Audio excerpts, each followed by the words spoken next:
जय हिंद। स्वागत है आपका अपने YouTube चैनल LK स्टडी में। और आज हम लोग देखेंगे आकांक्षा परीक्षा 2025 आकांक्षा परीक्षा जो स्कूली शिक्षा एवं साक्षरता विभाग झारखंड सरकार द्वारा संचालित होती है आकांक्षा केंद्र में नामांकन हेतु। तो उसके लिए फिजिक्स, केमिस्ट्री, मैथ, बायोलॉजी इन सब प्रश्नों का हम देखेंगे आंसर। तो चलिए आप जल्दी से मिला लीजिएगा। सबसे पहले हल्का सा देख लीजिए भौतिकी विज्ञान में कितने क्वेश्चन पूछे गए थे, टोटल 40। तो 40 में आपका कितना राइट आंसर होता है उसको आप देख लीजिए और अपने दोस्तों को भी भेज दीजिएगा। चैनल पर अगर आप नए हैं तो चैनल को सब्सक्राइब कर लीजिए और इस वीडियो को लाइक कर दीजिए। तो चलिए सबसे पहला प्रश्न है और मिलाइएगा कि 40 में 40 आपका आया या उससे कम आया और कमेंट में बताइएगा कि आपका कितना सही हुआ। स्टडी मतलब एलके स्टडी।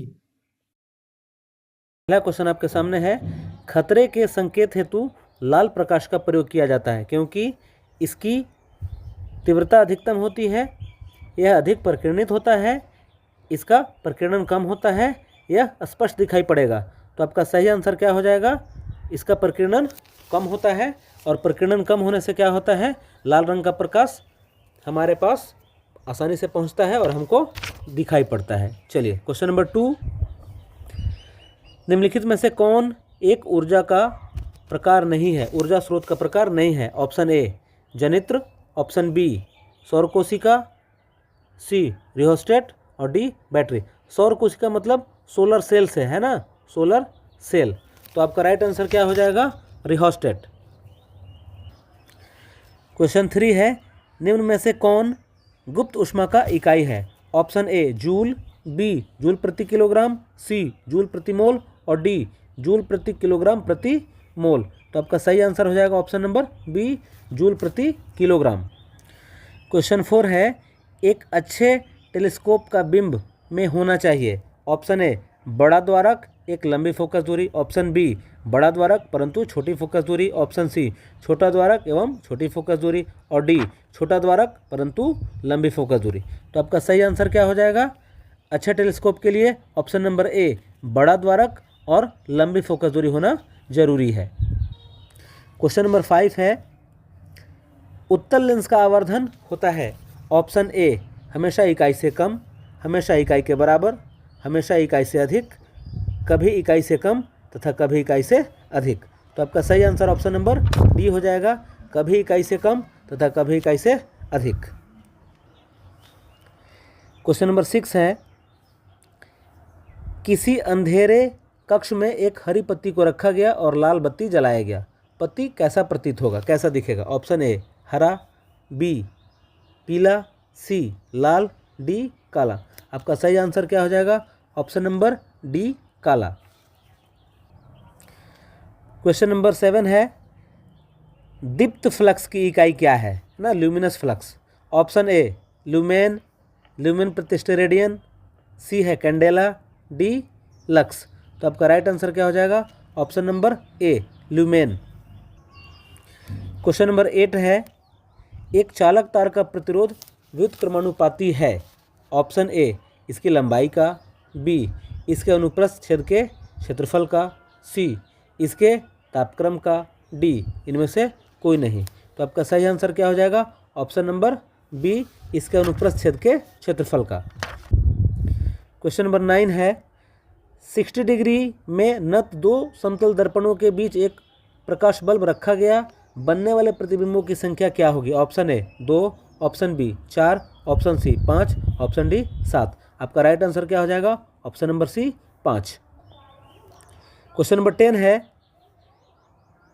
के क्रियाकलाप के कारण नेत्र लेंस की फोकस दूरी में परिवर्तन होता है। ऑप्शन ए परितारिका, बी दृष्टिपटल, सी पुतली, डी पक्षमाभि। सही आंसर क्या हो जाएगा? ऑप्शन नंबर डी पक्षमाभि पेशी, इसी को सिलेरी पेशी भी बोलते हैं, सिलेरी मसल्स भी बोलते हैं। क्वेश्चन नंबर 11 है, यदि अवतल दर्पण के मुख्य फोकस से आपतित प्रकाश की किरण गुजरती है जैसा कि चित्र में दिखाया गया है तो परावर्तित किरण कैसा होगा? यहाँ पे चित्र में दिखाया गया है, ऑप्शन है ध्रुव से गुजरेगी, बी वक्रता केंद्र से गुजरेगी, सी मुख्य अक्ष के समांतर होगी, डी इनमें से कोई नहीं। सही आंसर क्या हो जाएगा? ऑप्शन नंबर सी मुख्य अक्ष के समांतर हो जाती है। जब फोकस से होकर गुजरता है, जब देखिए यहाँ से फोकस से होकर गुजरेगा तब यह मुख्य अक्ष के समांतर हो जाएगा। क्वेश्चन नंबर 12, मानव नेत्र किसी बिंब का प्रतिबिंब बनाता है आँख की। ऑप्शन है पुतली पर, बी दृष्टिपटल पर, सी परितरिका पर, डी कॉर्निया पर।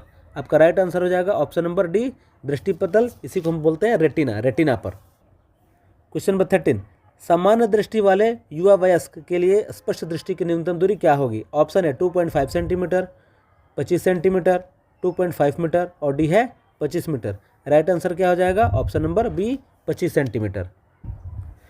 क्वेश्चन नंबर 14 है आपके सामने, जल में हवा की बुदबुद यानी कि बुलबुला हमेशा किसके जैसा होता है।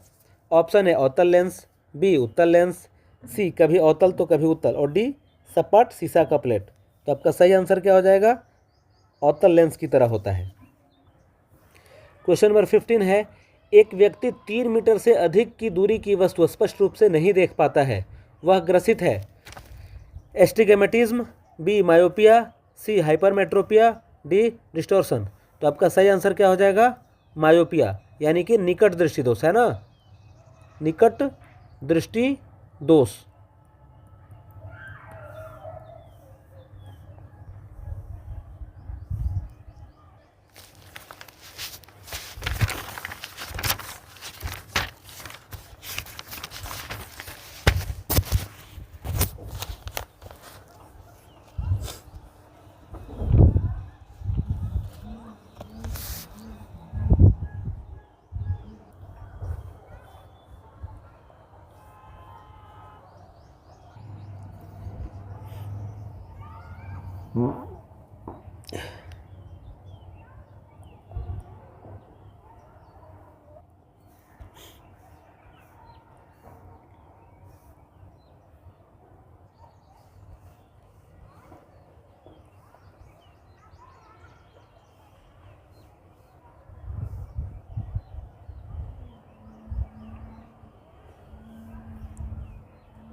क्वेश्चन नंबर 21, चित्र में दिखाए अनुसार चालक में से धारा प्रवाहित हो रही है, इसके दोनों छोर के आर पार विभवांतर अमीटर और वोल्ट मीटर का पाठ्यांक के अनुसार है, चालक का प्रतिरोध कितना होगा।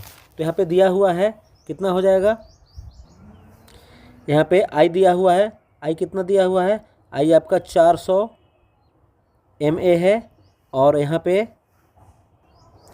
भी दिया हुआ है 8 वोल्ट है ना। तो आपको क्या निकालना है आर निकालना है, आर बराबर भी बटा आई। तो इसको आप बदल दीजिएगा, पहले 400 बटा 1000 तो एम्पियर में बदल जाएगा, काट दीजिए 2 0 से 2 0, 4 बटा 10। आर बराबर क्या हो जाएगा, आर बराबर भी बटा आई। तो भी है 8 और ये आपका आया 4 बटा 10, काट दीजिए 2 बार में और 10 ऊपर चला जाएगा, 2 गुना 10 यानी कि 20। राइट आंसर क्या हो जाएगा ऑप्शन नंबर सी आपका राइट आंसर हो जाएगा। क्वेश्चन नंबर 22 है, कौन सा सूत्र सही है। ऑप्शन ए H बराबर I square R T, B H बराबर I R T, C H बराबर आई आर स्क्वायर टी और डी है H बराबर आई आर टी स्क्वायर। आपका राइट आंसर क्या हो जाएगा ऑप्शन नंबर ए H बराबर I square R T. Question number 23, आपतन कोण यानी साइन आई तथा अपवर्तन कोण साइन आर का अनुपात क्या कहलाता है। ऑप्शन है न्यूटन का नियम, बी परावर्तन का नियम, सी गुरुत्वाकर्षण का नियम, डी स्नेल का नियम। राइट आंसर क्या हो जाएगा ऑप्शन नंबर डी स्नेल का नियम। क्वेश्चन नंबर 14 है, प्रत्यावर्ती धारा जनित्र तथा दिश धारा जनित्र में मुख्य अंतर क्या है। ऑप्शन है प्रत्यावर्ती धारा जनित्र में विद्युत चुंबक है जबकि दिश धारा जनित्र में स्थायी चुंबक है, बी दिश धारा जनित्र उच्च वोल्टता उत्पन्न करता है, सी प्रत्यावर्ती धारा जनित्र उच्च वोल्टता उत्पन्न करता है और डी प्रत्यावर्ती धारा जनित्र में स्लिप रिंग होता है जबकि दिश धारा जनित्र में दिक् प्रवृत्ति होता है। तो यही आपका राइट आंसर हो जाएगा ऑप्शन नंबर डी प्रत्यावर्ती धारा जनित्र में स्लिप रिंग तथा दिश धारा में जनित्र में दिक् प्रवृत्ति होता है। क्वेश्चन नंबर 25, प्रेरित विद्युत वाहक बल का आयाम बंद परिपथ के साथ संयोजित चुंबकीय फ्लक्स के परिवर्तन के दर के बराबर होता है। यह क्या है। फैराडे का प्रथम नियम, फैराडे का दूसरा नियम, लेंज का नियम, बायो-सावर्ट का नियम। राइट आंसर क्या हो जाएगा ऑप्शन नंबर बी फैराडे का नियम। क्वेश्चन नंबर 26 है, एक विद्यार्थी को प्रत्येक 1.5 वोल्ट के 4 सेल जोड़कर एक 6 वोल्ट का बैटरी बनाना है, सही संयोजन क्या होगा। देखिए फिगर दिया हुआ है ए बी सी डी, तो आपका राइट आंसर क्या हो जाएगा? ऑप्शन नंबर ए। क्वेश्चन नंबर 27 है 2 ओम 3 ओम तथा 5 ओम मान के 3 प्रतिरोध को समांतर क्रम में जोड़ा गया है, तुल्य प्रतिरोध कितना होगा? तो कैसे निकालते हैं तुल्य प्रतिरोध? आप क्या करेंगे, 1/R बराबर 1/R1 plus 1/R2 plus 1/R3, इस फार्मूला को हम लोग लगाते हैं और इसको सॉल्व करते हैं। सॉल्व कीजिएगा तो 1/R और 1/2, 1/3 और 1/5, इसको जब सॉल्व करोगे तो R का मान कितना आएगा? 30/31 ओम, है ना। राइट आंसर क्या हो जाएगा? ऑप्शन नंबर बी आपका राइट आंसर हो जाएगा। किसी पदार्थ की परावैद्युत शक्ति किस पर निर्भर करती है? ऑप्शन ए मोटाई पर, बी नमी की मात्रा पर, सी तापमान पर, डी इनमें से कोई नहीं। राइट आंसर क्या हो जाएगा? परावैद्युत शक्ति मोटाई पर डिपेंड करता है। एक प्रायोगिक विद्युत मोटर की कुंडली को क्या कहा जाता है? Option A armature, B ammeter, C ध्रुव, डी स्प्लिट। राइट आंसर क्या हो जाएगा? Option number A armature. Proton के निम्नलिखित गुणों में से कौन सा परिवर्तित हो सकता है जब यह चुंबकीय क्षेत्र में स्वतंत्र रूप से चलता है? राइट आंसर क्या हो जाएगा? ऑप्शन नंबर सी संवेग। 31 है निम्न में से कौन सही चित्र है? Option A B C D, तो आपका राइट आंसर क्या हो जाएगा? ऑप्शन नंबर ए, है ना। ए वाला चित्र आपका सही है। 32वां है के लिए चुंबकीय प्रवृत्ति धनात्मक तथा कम होती है। प्रतिचुंबकीय पदार्थ, अनुचुंबकीय पदार्थ, लौहचुंबकीय पदार्थ, अनुचुंबकीय। आपका राइट आंसर क्या हो जाएगा? ऑप्शन नंबर ए, अनुचुंबकीय पदार्थ के लिए चुंबकीय प्रवृत्ति धनात्मक और कम होती है। लेंज का नियम किसके संरक्षण नियम का परिणाम है? ऑप्शन ए ऊर्जा का, संवेग का, आवेश का, द्रव्यमान का। राइट आंसर क्या हो जाएगा? ऑप्शन नंबर आपका ए सही हो जाएगा, ऊर्जा संरक्षण के नियम का परिणाम है। विद्युत चुंबकीय प्रेरण की घटना क्या होती है? ऑप्शन नंबर डी आपका राइट आंसर हो जाएगा। नहीं सॉरी, ऑप्शन नंबर सी आपका राइट आंसर हो जाएगा। चुंबक तथा कुंडली के बीच अपेक्षित गति के लिए कुंडली में विद्युत प्रेरित का उत्पादन। क्वेश्चन नंबर 35 है आपके सामने। क्षैतिज के साथ पृथ्वी के कुल चुंबकीय क्षेत्र द्वारा बनाया गया कोण क्या कहलाता है? ऑप्शन ए नमन कोण, बी चुंबकीय दिक्पात, सी प्रकीर्णन कोण, डी इनमें से कोई नहीं। राइट आंसर क्या हो जाएगा? ऑप्शन नंबर ए नमन कोण कहा जाता है। किसी परिपथ में विद्युत शक्ति का निरूपण निम्न में से कौन नहीं करता है? ऑप्शन है I²R, IR², VI, V²/R। Right answer क्या हो जाएगा? IR², ए नहीं करता है। 37 है किसी विद्युत धारावाही चालक से संबद्ध चुंबकीय क्षेत्र की दिशा ज्ञात करने का सुगम उपाय दिया जाता है।